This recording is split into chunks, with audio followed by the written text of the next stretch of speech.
There's a place in your house where it's cool to chill, get some me time, or even cook a meal. It's your kitchen, mofo, ain't no time to slack. So just grab yourself a penny and let's work that ass. If you're scared of this place, ain't no need to bother. Just lay down your weapons and pick up another.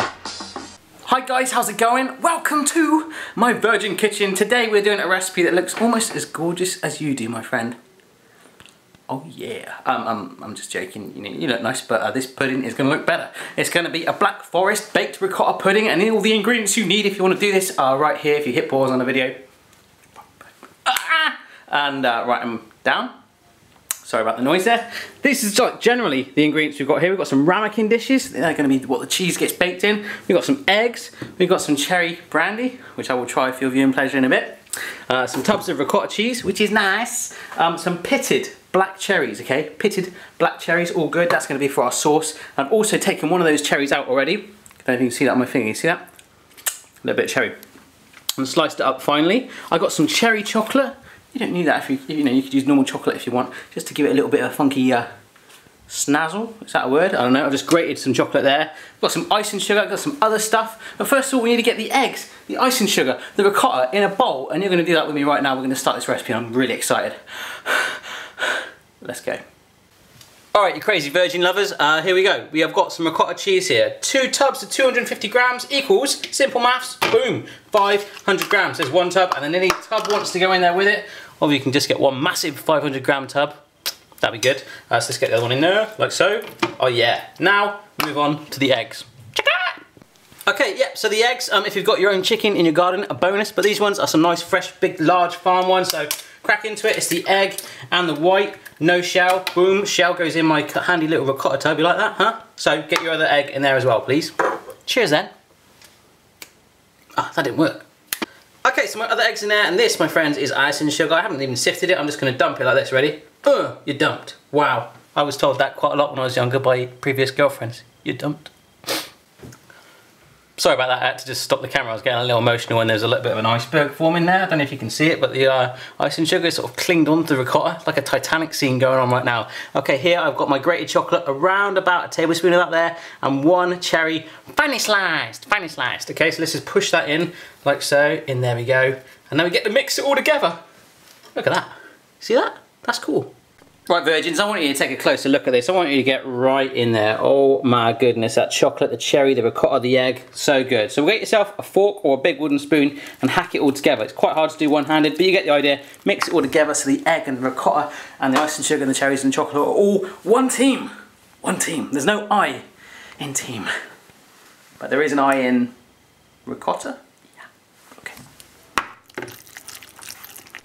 Okay, so after constant mixing, you should be left like this. It's kind of like a dirty snow texture. That is what we're going to call it, my friends, dirty snow. So you've got the nice white smoothness of the ricotta all mixed in with the egg. It's all gone in there. But there's little dark patches of cherry and chocolate all hanging out in there. So they need to go in ramekin dishes. We're going to prepare them right now. Let's go. Okay guys, so what we're going to do first of all, I do apologise in advance because I've got a dirty chopping board right there. I'm going to grab a ramekin dish like so. You see that? I've got a lump of butter on my hand like this, and what I'm going to do is to smear it around the bottom, like that, smear it, and get it all around the edges too, yeah. You like that? So do that first of all to all your ramekin dishes. Okay, so with your ramekin dishes well and truly lubed, can I say that in a cooking video? Yes I can. Grab yourself some icing sugar in a sieve like this and just dust them from a great height like that. Get the bases first of all, and then if you want, you could get some on your finger and smear it up the sides. You're crazy, you know that? You're crazy. Anyhow, ramekin dishes, icing sugar is in there like a G6. So what we've got here is the ricotta, the dirty snow. Grab yourself a spoon, or a wooden spoon if you want, or a fork if you're feeling like dangerous, and just get it in there evenly. There should be enough to get it fairly near the top. So just spoon it in, my friends. Spoon it in. Okay my friends, my ricotta is all in there like so. Can you see that there? My oven is preheated to gas mark 6, which is 4+2 if you're interested, or equivalent, which is going to be down the bottom of the screen right now. So what we got is that hot oven down there, cha-ching. And you, my friends, the ricotta, are going on there on a journey. In they go. We don't want to completely brown them so they're like burnt, because then you burnt them. But we're going to cook them so they're nice and golden brown, firm around the edges. We've got to make our sauce. We're moving on fast. I hope you're enjoying the journey. Thank you. Okay, so while the ricotta is in the oven, we are going to start to work on our sauce, baby. Yeah, so what we've got here is we've got some corn flour. It's about a tablespoon of that on there. It's going to help to thicken the sauce, so you don't have to add as much as you want. Add some more water to balance up, as thin or as thick as you like. Okay, cool. Caster sugar, we're just going to drop some of that in there, sweeten it up. A tin, like I talked about earlier, pitted black cherries in their syrup, although I took a cherry out of there, obviously. I've got myself a shot of water. You can use more water if you want to thin it up. You know, you can do that with the corn flour, thick or thin. Yeah? Okay, and last but not least, I've got myself some cherry brandy to give it a real cherry kick. Hopefully we'll simmer the alcohol content out, and like with any other alcohol I try when I make my videos, we'll go for a little...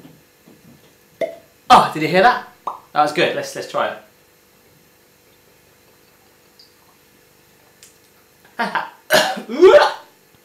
Ooh. I do not know what hole you came out of, but I'm kind of liking cherry brandy. I've never tried it before. You are good. That's going in the pan as well, my friends. That pan right there. Let's start to do this. Sorry about this. Ooh. Okay, my friends, let's get the saucepan party started. I'm just going to light a flame under it. Oh my goodness, you might be able to see this now. Cha-ching! It's like magic. There it is. Okay, pan. In goes our pitted black cherries, the juice, and then all the cherries fall in. Oh my goodness. Now we have got a nice heaped spoonful of caster sugar. Just sprinkle that in like so. Let's give it a little stir around. We'll bring this to a simmer initially, and then we'll chuck the other goodies in with it. I'm getting bored waiting for it to simmer, so bottoms up, guys. Woo! Yeah. Okay, so I'm not going to have any more brandy shots. I'm still waiting for it to simmer, so I've just quickly popped out because some of you have been asking how is Chloe doing, and I've got her right here. Boo! Did you just say something? She's 3 months old now. That's going fast, right? You know, you see like your child as well, really. I'm just taking her out of her cage for a little bit, so here she is. Hello. Smile then. Say Apu. Say.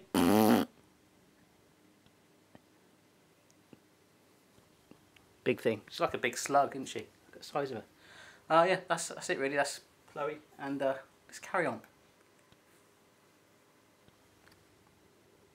Okay, so that's simmering away, and don't worry about Chloe, by the way. As soon as she gets a bit more interesting, you will see a lot more of her. So here is a shot of water. We'll put that in there. Oh, I just spilt some on my oven, but you probably didn't see that. A little big flame went up then. How exciting is that? So that's cooled that down a little bit. It's going to simmer right back up. In goes our shot of cherry brandy. Oh my goodness. The alcohol content will burn off, unfortunately. And also our corn flour. So I'm going to sprinkle in half of that for now. Come on, that'll do. Let me just stir this through.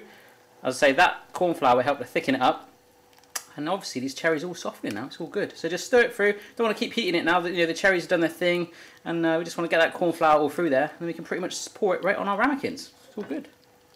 Okay, I've just remembered that Mrs. Barry isn't a fan of cherry, so she's not going to like this. I've got some grated chocolate here. It's all gone over my hands, but do apologise about that. I'm just going to sprinkle it in, but I want to show you. We're going to stir that through for one last thing. Look how much this sauce has thickened up. I've gradually added all that corn flour in there, and it's really got to that sauce. It's thick, it's chunky, it's hunky. I'm going to let it cool down a little bit and work on the ricotta now.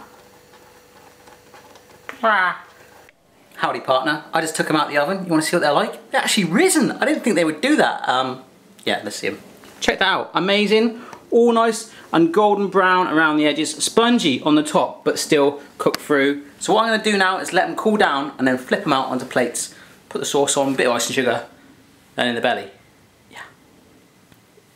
Yeah. Are you ready to plate this up? I am too. And I've realised I've still got the chocolate on my face, but let's just go with it. Come join me. Okay, so we grab ourselves a ramekin dish. Interesting to see, you know the height they had on them initially? Once you take them out and they cool down, they depress a little bit there. So that's kind of cool. Depress, compress. I don't know. Let's get a plate on top of it. Beautiful. That is an amazing shot right there. I'm going to flip it over now. I'm going to get my little tea towel thing on one end and go whoop, like that. Okay, let's go. Beautiful. Looks like a massive red bowler hat. So give it some taps like a drum. You know, kind of like that. And we lift it off. Let's go for it. Ah, beautiful. So all I'm going to do is just spoon some cherries on the top. Come on, go down, go down. That was good. And I'm going to drizzle some more of the cherries around the outer edge. Just get it all around there. And then I'll finish it with some icing sugar. So let me just get it around there. Okay, cool. Let's dust it with some icing sugar. A few taps like that. Oh my goodness, that is looking good. So dust it like that. And then, just to finish it off, maybe a teeny weeny bit of grated chocolate. And that, my friends, is it all done. Wow! Right then, guys, as I just tweeted, hashtag MC Hammer can't touch this. Looking pretty darn impressive. Considering that I'm just a poor boy from a poor family, yeah, it's looking kind of good. Very, very impressive. So you could definitely give it a go and, you know, put your own twist on it. Oh! Oh my goodness! It just bit me. The flavour just bit me. Boom! I loved it. Wow. It just jumped out of the plate. The minute I put it in there, loving it. So, if I can make that, absolutely anyone in the world can. Have a go for yourself. Let me know how you get on. And I'll see you again next time on the next video recipe.